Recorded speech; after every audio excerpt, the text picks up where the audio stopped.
Apel·les es deia Apel·les en homenatge a l'artista Apel·les Mestres.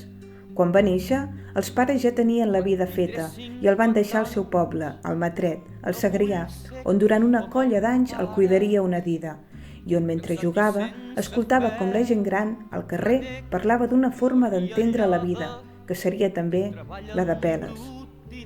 El pare, un home espavilat, emprenedor i d'idees anarquistes, va fer de llauner, comprava i venia cases i va anar a Barcelona a muntar un hostal.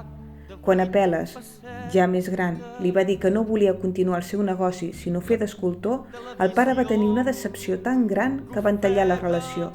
El vincle amb el pare, tal com es veu en el retrat, va ser dur.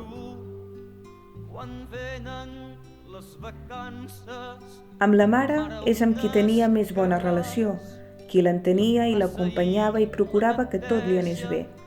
Quan Apel·les va desertar, amb por que l'enganxessin, va anar a buscar refugi a la casa on vivien els seus pares, a la Floresta. I s'hi va estar una temporada. Tot i que el vincle, sobretot amb el pare, no fos del tot estret, els va dibuixar i sempre va tenir aquests dos retrats a prop. Els qui moren matant al carrer